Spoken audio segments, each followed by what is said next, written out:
I do think that when you're past the initial six-figure stage, all of these things about how to be a leader, how to lead your business well, if we haven't done the work ourselves, we can create chaos in our own businesses. Welcome to the Smart Gets Paid podcast with me, Leah Niederthal. I help women land higher paying clients in their independent consulting businesses, but I've never been a salesperson. My background is in corporate marketing, and when I started my first consulting business, I learned pretty quickly that it's about 1,000 times harder to sell your own stuff than it is to sell someone else's. So I taught myself how to do it, and I created the sales approach that I now share with my clients so they can feel more comfortable in the sales process, get more of the right clients, and get paid way more for every client contract. So whether your client contracts are $5,000, $100,000, or more, if you want to work with more of the clients you love, do more of the work you love, and get paid more than you ever thought you could, then you're in the right place. Let's do it together. Thanks for tuning in, and don't forget to rate, review, and share. Hey there, Leah here. Thanks for tuning in. I hope that wherever you're listening to this, wherever you are right now, I hope you're having a great week, making some good progress in your business, and taking some time for you. So you guys, I hold on to a lot of screenshots and a lot of quotes. Maybe you do too. I have a whole library of them that I pull out for, coaching or just when I need them, or also when I need to remind myself of something. I mean, you should see my Google Keep, which is where I keep them all. It's a treasure trove of quotes and tweets and memes. And there's a quote I came across a few years ago, and I've held on to it, and it goes like this. It says, "Every next level of your life will demand a different you." And we'll talk about that more in a second. But first, what I think is funny is that that quote is attributed to Leonardo DiCaprio, like the actor, not Leonardo da Vinci, the painter, the sculptor, the philosopher, but Leonardo DiCaprio. And I think most people, when they think of Leonardo DiCaprio, they don't think philosopher, but there is some truth to what he said. Every next level of your life will demand a different you. Because think about it, when you want to reach a next level in life, and really in the context of, this podcast and in my work, really a next level in business, then you have to, look at some of the beliefs that you've held up to this point, what we lovingly call head trash, and some of the behaviors you've had up to this point, and maybe explore why they are or aren't serving you anymore. And you have to build new beliefs and behaviors that do serve you. Essentially, becoming a next version of you, who you are and who you need to be, that will help you not only reach that next level, but stay there and continue to grow. And I've actually seen this in my own life and my own business at multiple points. And it's something that I'm even thinking about now because, I just turned 45 a few days ago, which, feels kind of like a big deal. And it's like, who am I in this season of my life and this season of my business? And who do I need to be moving forward? And so that's what we're talking about today in regards to your business, who you need to be, really who all of us need to be to reach bigger milestones in your business. And to have that conversation, I'm so excited to welcome my friend and fellow business owner, Jessica Fearnley. Jessica is a business coach for seven-figure consultants. And I've known Jessica for several years now. And as you'll hear, the things we do and the ways we think about things are so complementary. I just love talking to her. And Jessica's incredible skill is in helping women who are approaching, the high sixes and seven figures, these bigger milestones, become the business owner that they need to be to reach those levels and continue to grow. And so in our conversation, you're going to hear why it's so important to explore who you are and who you need to be. You're going to hear why the biggest fear that most women consultants have isn't actually failing, it's something else. And you're going to hear how to think about yourself as a business owner and as a leader as you reach these bigger milestones in your business. I am so excited for you to listen in because I know you're going to come away looking at your own growth and your own mindset and your own success differently. So take a listen to my conversation with Jessica Fearnley, and at the end, I'll come back and share a lesson that you can apply to your business. Jessica, thank you so much for being here. Thank you for having me, Leah. It's a pleasure. It's so fun to see you because we've worked together. I've been on your podcast.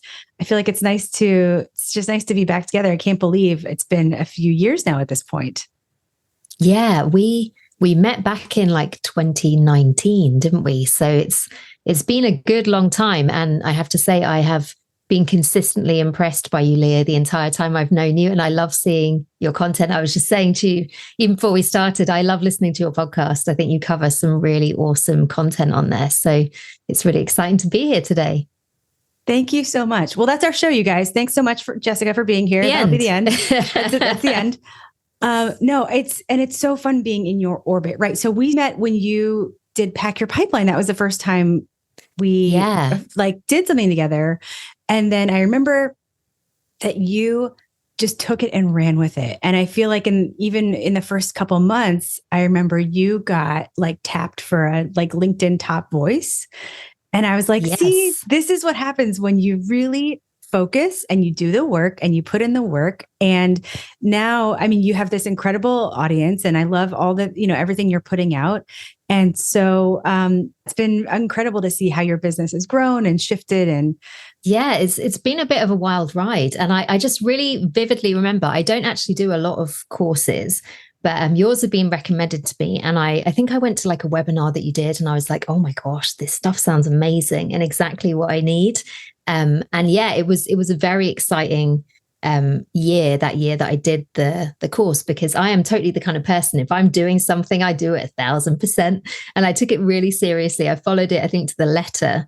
And yeah, just had this amazing kind of momentum build up, which culminated in being named one of the top voices in the category of small business and entrepreneurship in 2019, which was like, oh my gosh. And that was when it was like actually hard to get. They started, before they did like the community badge version. And it was very much like a bolt from the blue. But they liked the content that I was doing about closing the gender pay gap for women consultants. And so it was just an incredible honor. And it's led to all kinds of opportunities. And I remember back when we first met, when, you sort of see people across the internet, right? And you're like, oh, they're doing cool stuff. And I was looking at you and your business. And at first I was like, well, wait a minute, don't we do the same thing?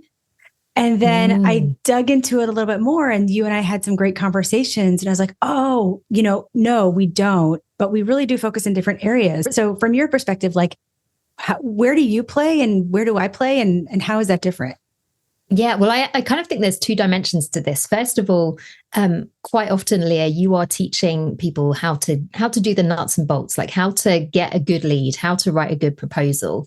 I am not a good teacher. I get very bored doing the teaching. I am much more interested in kind of like the mess that starts to happen when women are in that sort of 300,000 stage, all the way up to seven figures, when they're starting to hit some of these capacity issues, and their lives are kind of, they're doing the thing they wanted to do, but it's not working out in the way that they wanted. And it's feeling very uncomfortable because they are just out of capacity.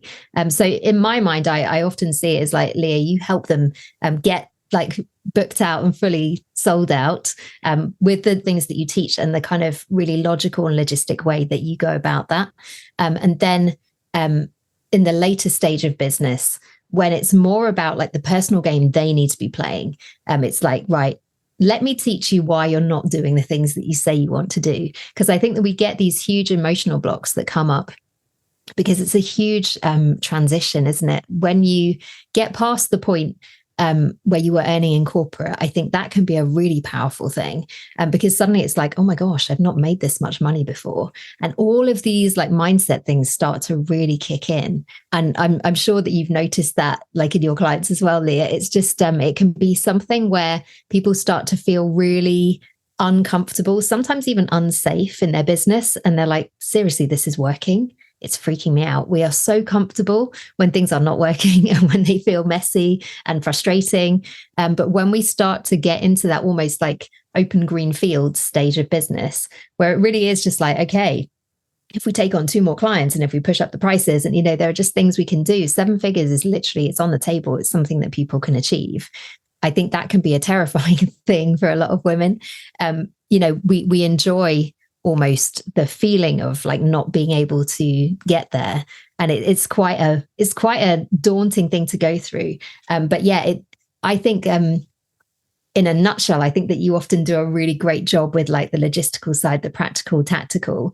And I'm more on like the emotional, I want to say floofy side, but it's kind of like, let's get you playing a strong inner game. Let's get you kind of making the right strategic decisions so that you can grow the business beyond the basics. Because I think there is like a distinct phase, sort of pre 6 figures and post 6 figures, where you've just got to change the game slightly. I don't know. Would you agree with that? 100%. I talk about, and I always say that I am not a business coach per se. When I explain it to people, I say, I operate a very small but important slice of running a business, which is how do you get the clients and how do you get paid, right? And how you get paid more. And so, I call myself a sales coach because that is, that's sort of the common term, but I think I'm more of a teacher than a coach. I'm not like the answers are inside of you. It's more like, do it this way. Right. Yeah. Whereas I love that whole thing of like, what are you feeling? What's coming up? Why is this a block? And of course, there's some of that in my work specifically related to the selling part, the sales part, right? How do you feel more comfortable, talking to anybody, whether it's a junior associate or the CEO of a company? How do you unlearn some of these things that we've learned growing up about how we're supposed to show up and all that stuff in the sales process? This is why our stuff works so nicely together, because if you're going to get to the point where you need to become this different person and really do this inner work, right?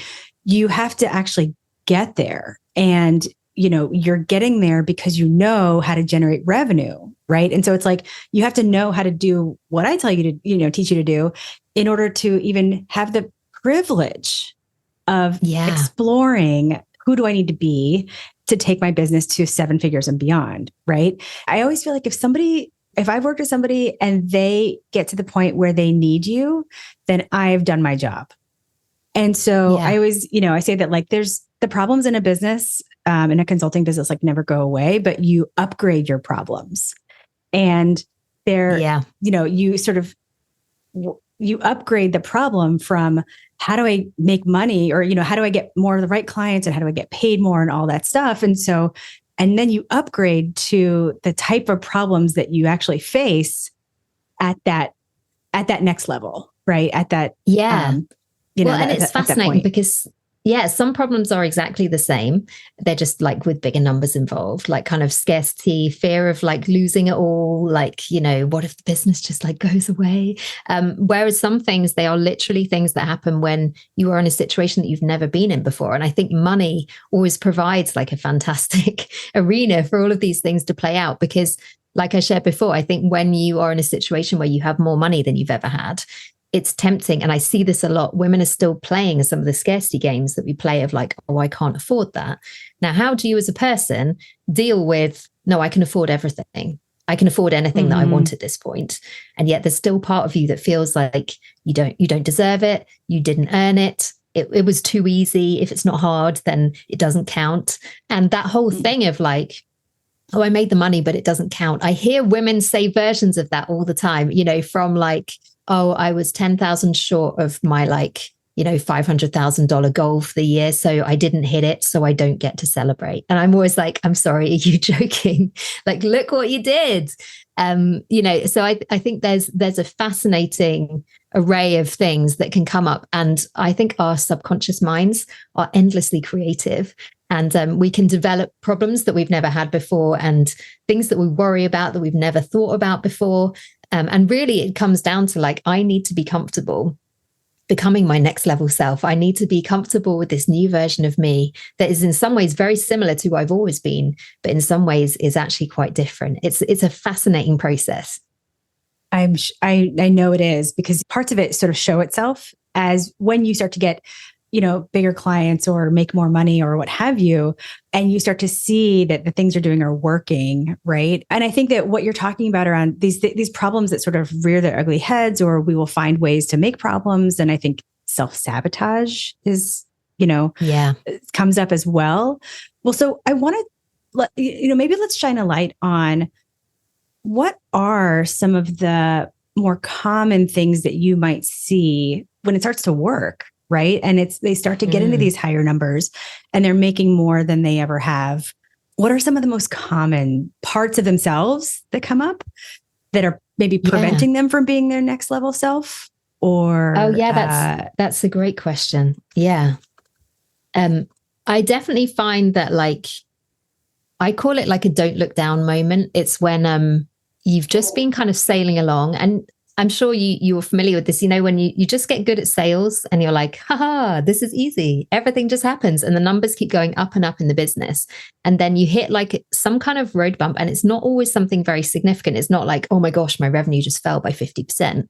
Sometimes it's just like something gets triggered and it feels really weird. And you suddenly have this moment where it's like you're walking from one skyscraper to the next across a little tightrope, and you look down and you're like, oh my gosh, I am very high right now, and it's that realization of like, you have been doing enormous things. You have been doing all of this growth. And then you look back to where you started and you're like, I don't recognize myself. And suddenly the stakes feel really high. And it just feels like, oh my gosh, I don't think I can do this. And I've seen it a lot of times, actually, that women, they very much need like some scaffolding in that moment. Firstly, to be like, look, I know you feel like you're on a tightrope, but you're not. You're very safe. Everything is very secure. This is growth that we wanted. It's something you've worked really hard for.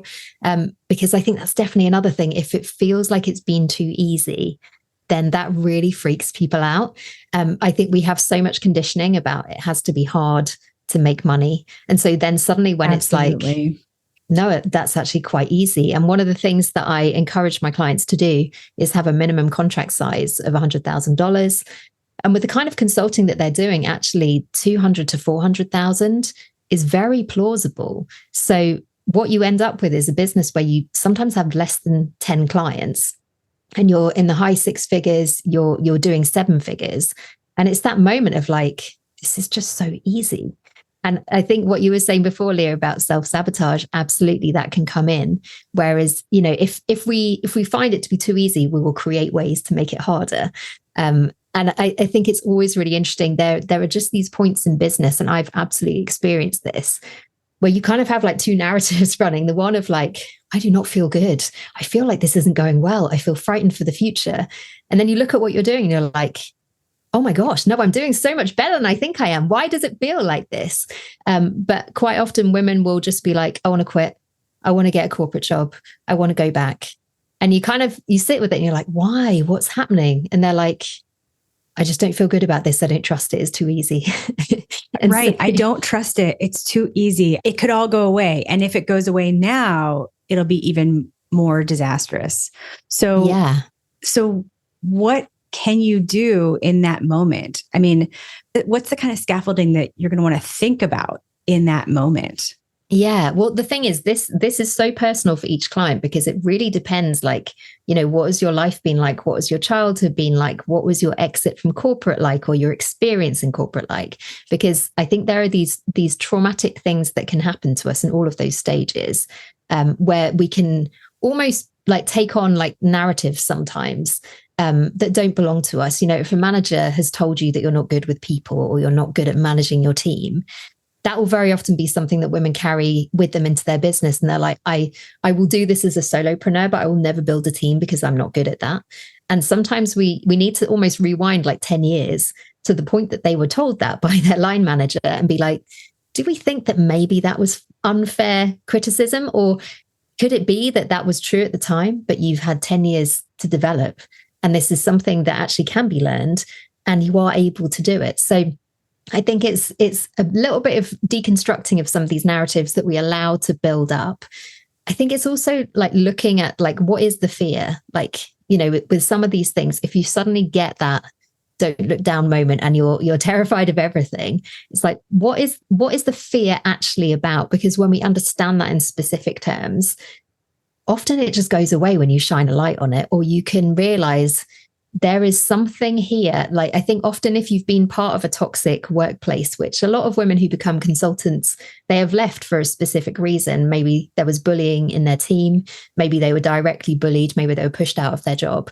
And so you can almost construct like an environment in your business that starts to feel very familiar in uncomfortable ways. So sometimes it's literally just saying, do you know what? You didn't enjoy being part of an agency, so we're not going to build this business as an agency.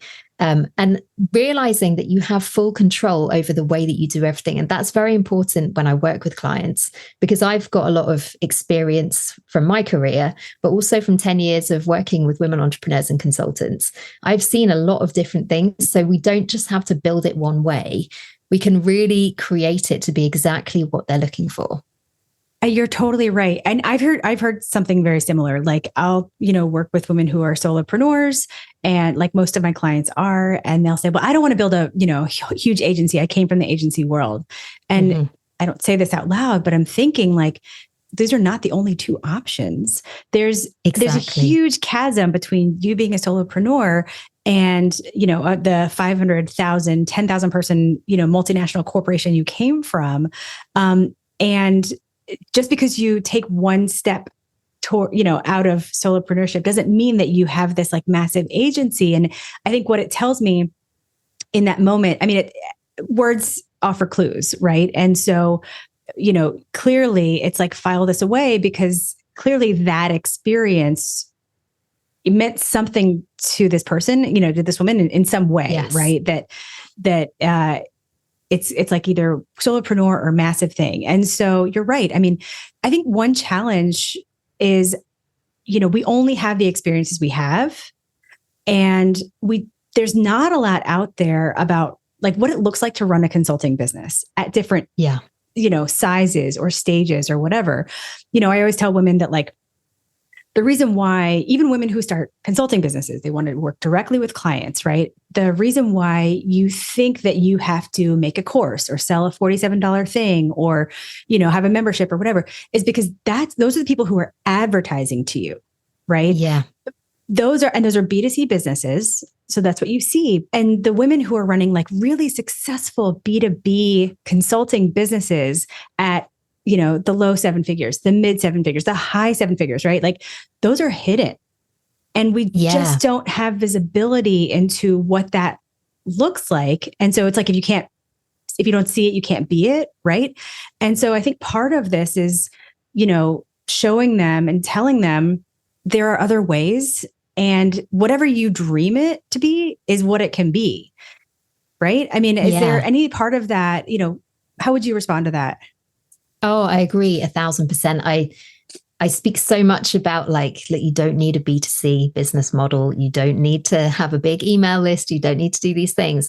The awesome thing about consulting, and I love that you've kind of said that about the invisible successful businesses, Leah, because when it comes to B2B sales, it's often a case of like actually quite old school. It's emails, it can be phone calls, it's meetings. It's not necessarily doing these kind of at scale online business techniques, but like you don't need 100,000 person list. I think you and I think, anyone would say you do have to be visible in some way, right? Like you have to be on social media in some way, or in, of course, for most of my clients, that's LinkedIn, but you don't have to have like a membership course or sell like a $47 thing, right? It's like spend your time nurturing relationships and selling things that are much higher value.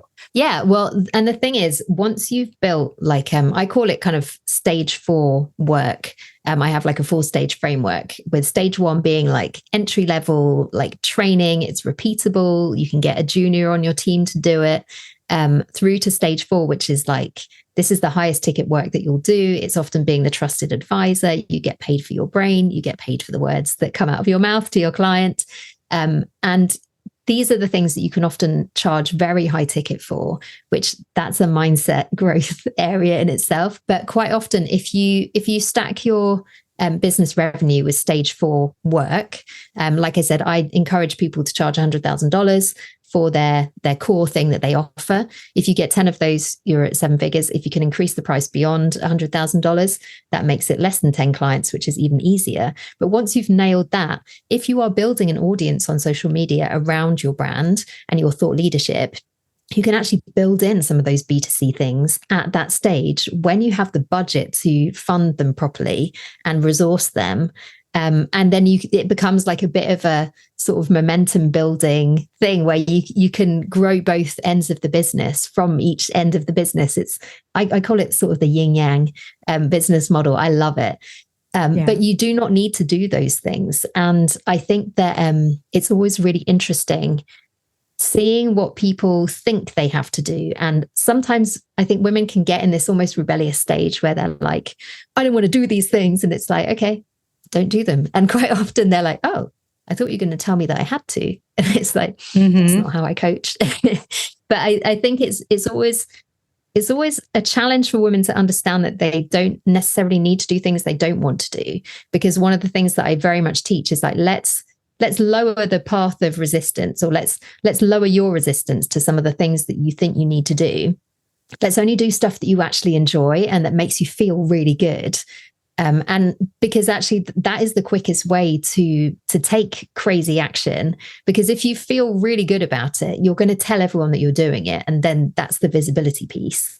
But I think the other thing that I see is that quite often, if you've had like a decades long corporate career, sometimes it can be as simple as just phoning some people that you've known for like 25 years. And, quite a lot of women have a lot of contacts like that.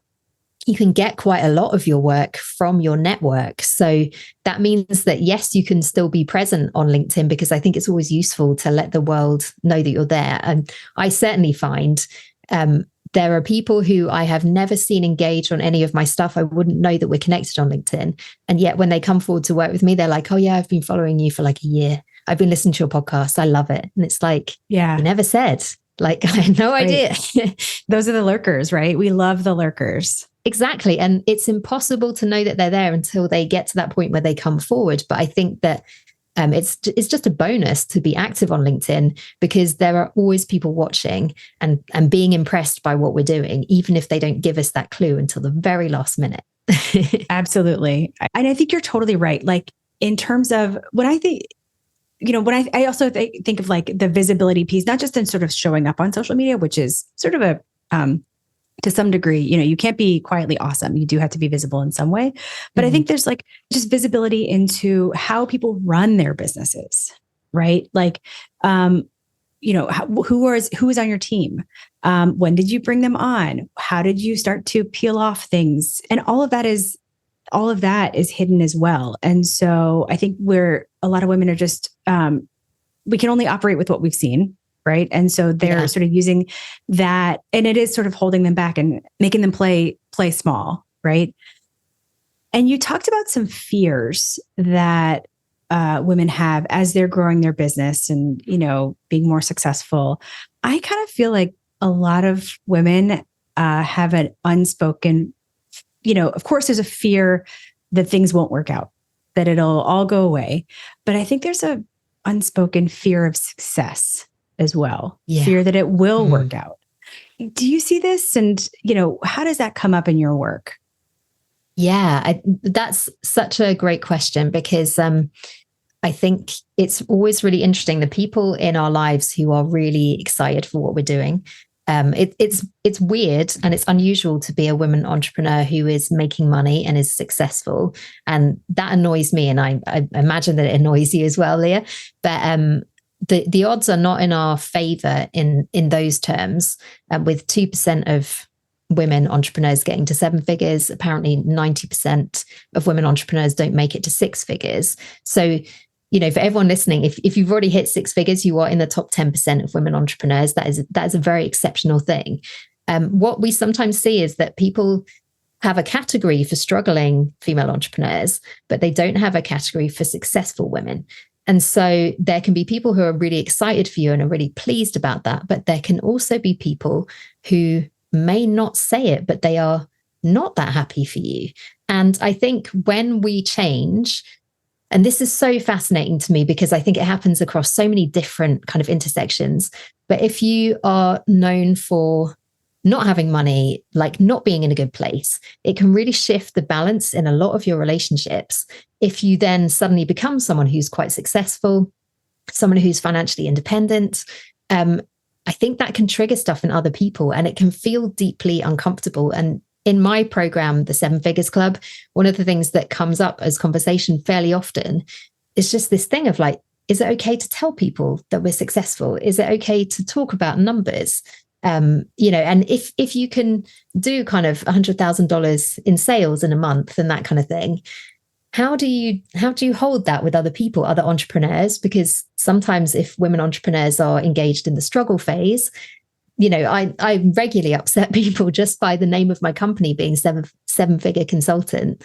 Some people are like, I hate seven figures and I hate people who talk about seven figures.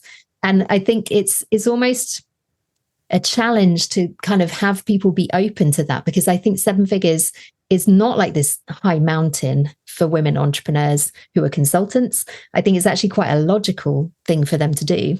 And something that, like, if you have that corporate expertise, it's a very reasonable goal, actually. It's very realistic. And that's a word that I often ban my clients from using, because there's all this talk about like, oh, is it realistic? Is it realistic to want this?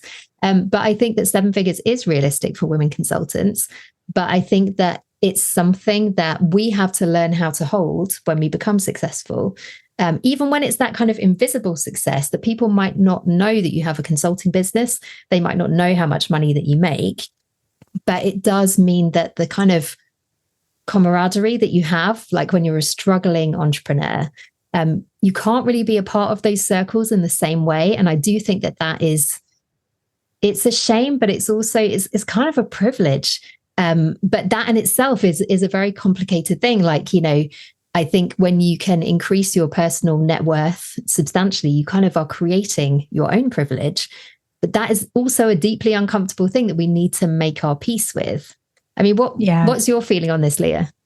Well, I think that, everything you're saying, I mean, again, this is why I always love talking to you, because I'm right there with you. And I think that there's a challenge of when you get there, wherever there is, right, to some like level of success, being comfortable with it. How do you hold it? How do you talk about it? How do you, and I think you're right. Like, we all inherit the way we feel about money from people in our lives, probably, early on, probably people who wanted the best for us, right? And taught us lessons about money that do rear their ugly heads when we get to be grown-ups, right? And then when we also get to be successful.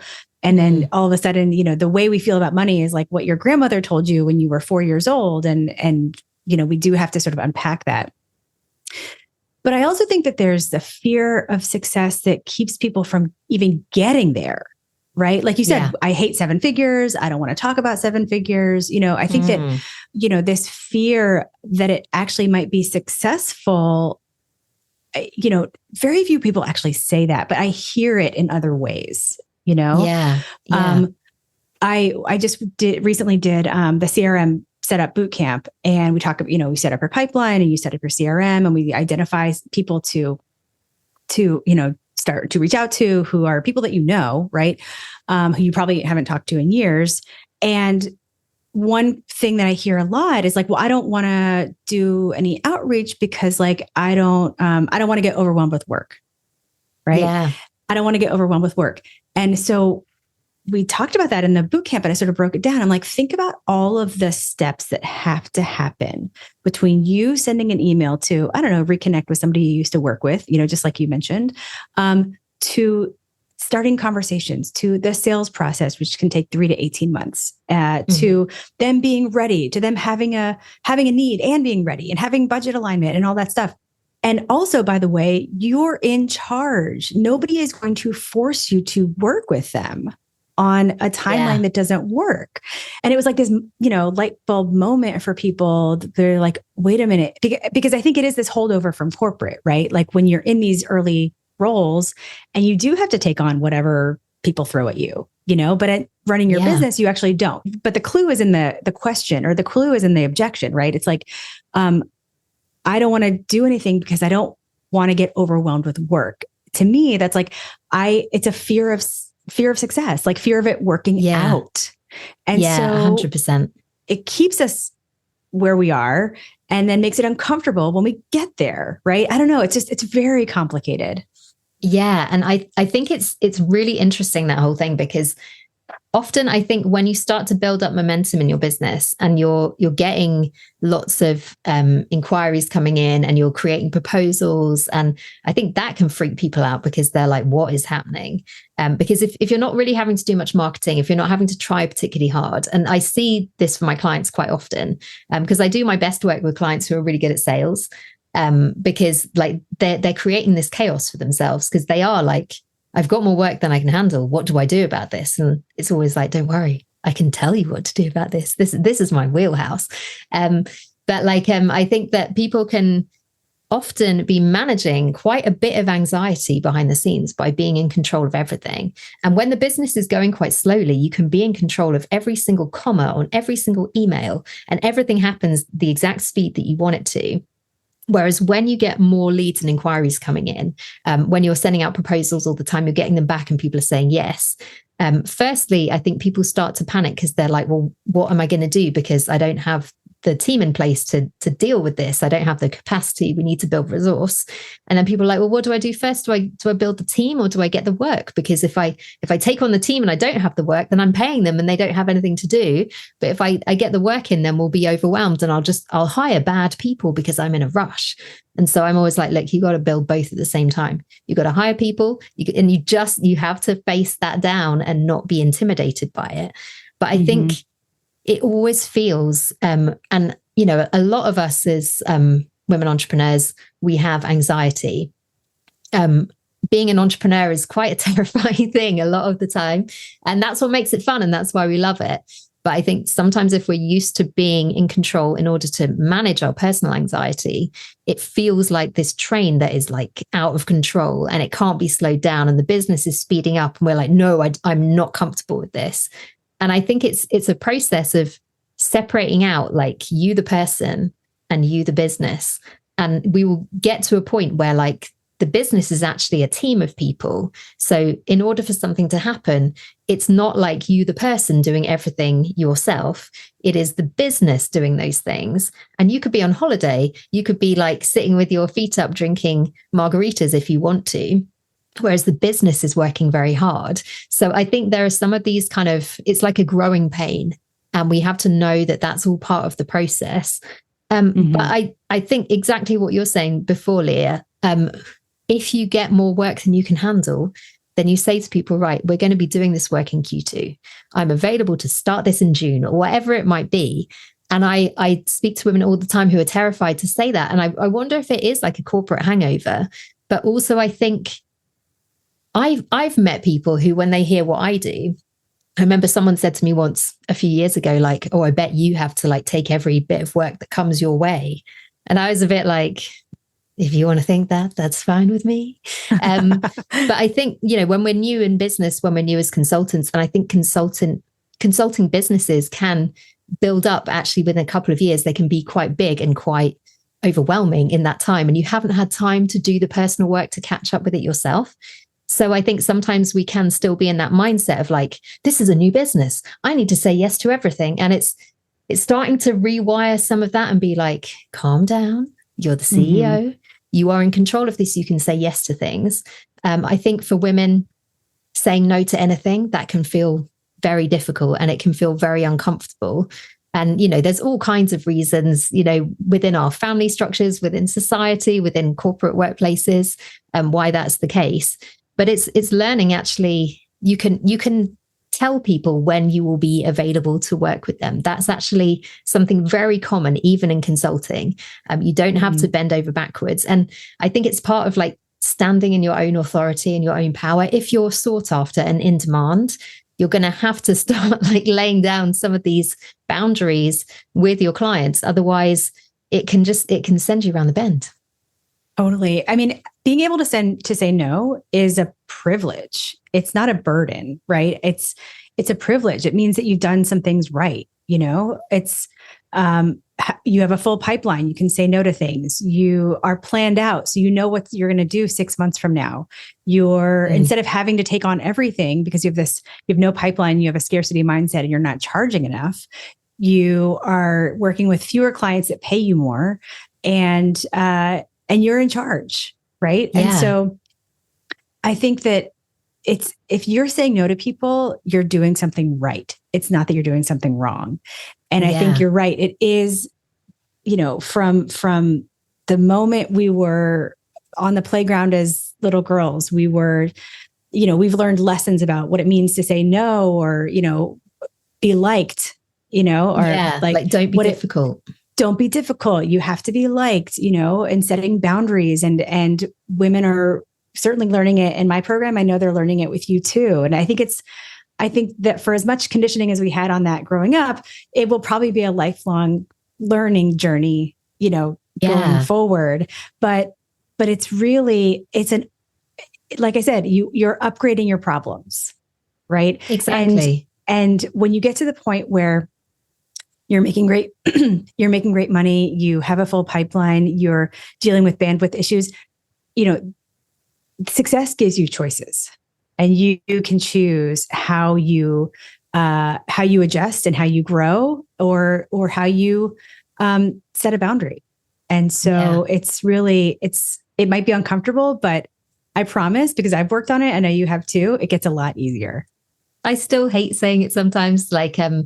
It's so funny, isn't it? The things that that it brings up for us. But that's the thing. I do think that when you're past the initial 6-figure stage, all of these things about how to be a leader, how to lead your business well, if we haven't done the work ourselves, we can create chaos in our own businesses. And, we have to have that self-awareness. But something that I find endlessly fascinating is that I find with my clients quite often, they have no idea how amazing they are. And they have this inner narrative. And, we say, don't we, you can't read the label from inside the jar, but they have this inner narrative of I'm kind of average. There's people who are better than me. It's a crowded marketplace. You're not that good. And then they get feedback sometimes from their clients, who sometimes will be crying, being you've changed my team so much. You've helped my organization so much. And they're almost a bit what? Are you talking about me?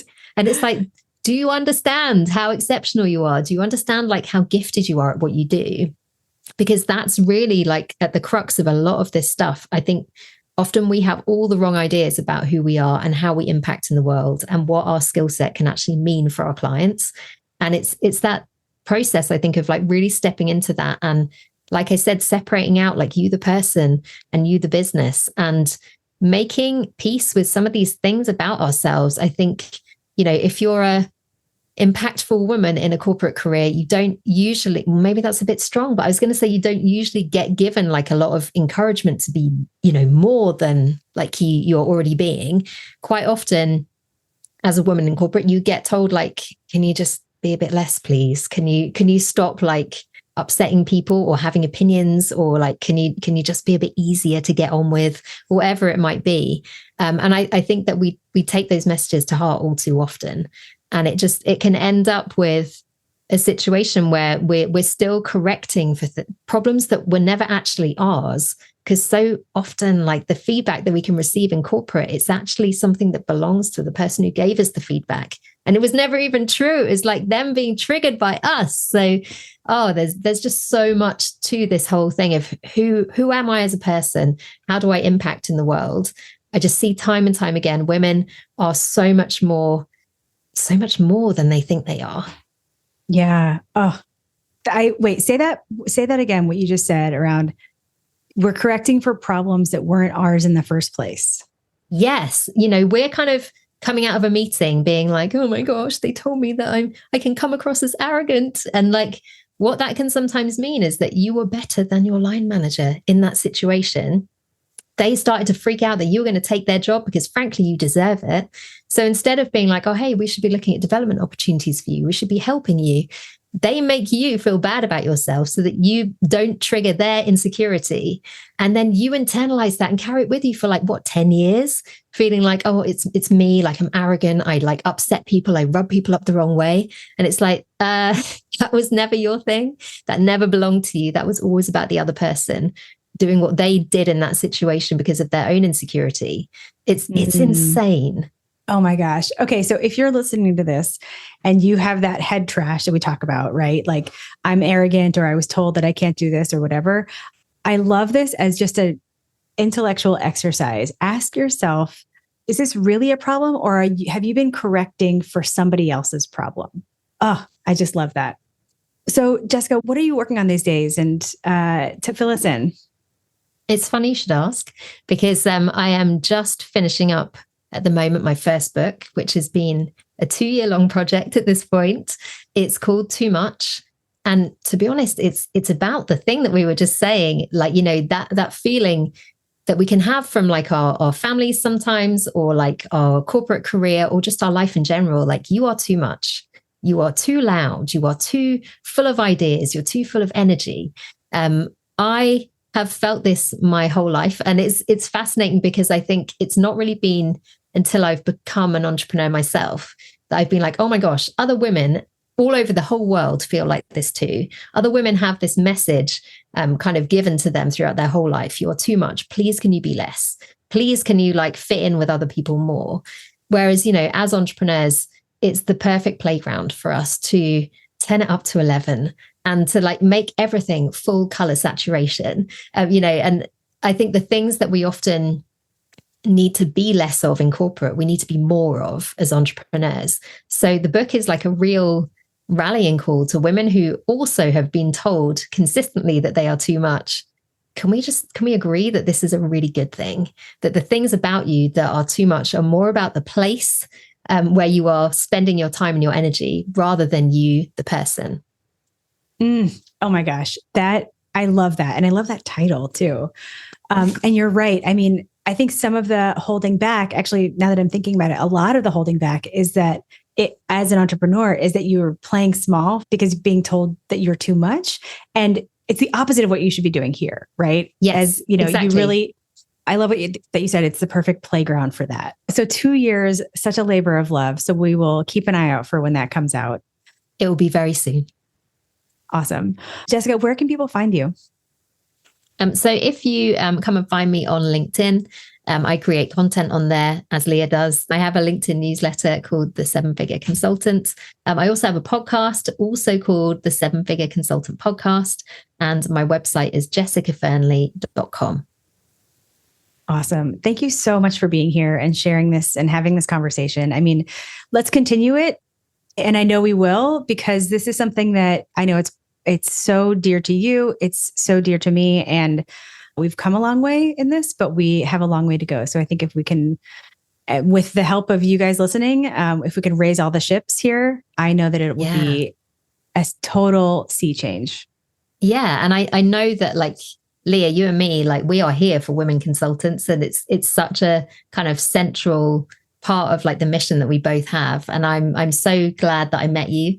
I'm so glad that you have the mission that you do. And it's just exciting, isn't it? Seeing this whole kind of group of women just really kind of rising up and like becoming more fulfilled and creating more wealth for themselves as they lead these businesses that are just making them a ton of money. It's so exciting to see women shaping that for themselves. Yeah. And I'm sure if you feel the same as I do, it's such a privilege to help women do that. Yeah, absolutely. So thank you so much for being here, and we'll see you soon. What a great conversation with Jessica. And if anything she said resonated with you, please reach out to her and let her know. So I feel like there was so much juicy stuff in our conversation, and I want to pull out something that you can apply to your business.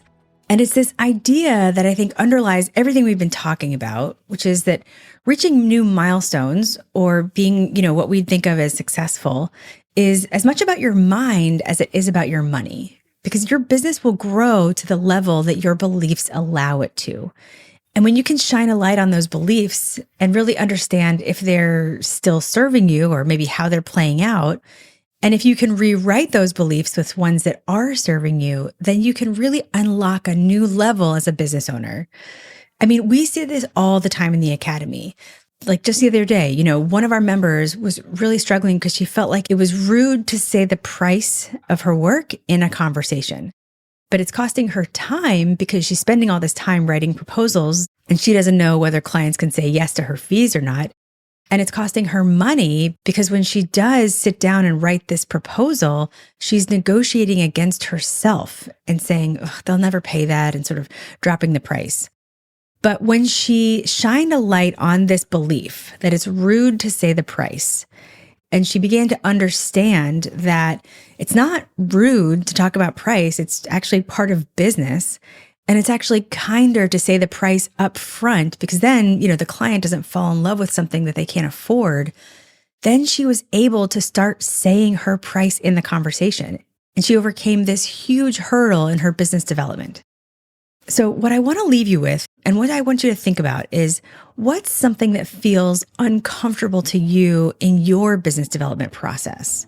Maybe it's something about marketing your business or pricing or leading a sales process or following up, anything. And I want you to ask yourself, what is it about that that feels uncomfortable? What is the belief that's behind that? And then I want you to picture the you who's already at that next level. What would she say to you about that? And that you who's already at that next level, listen to her. Because when you listen to her, you can become her.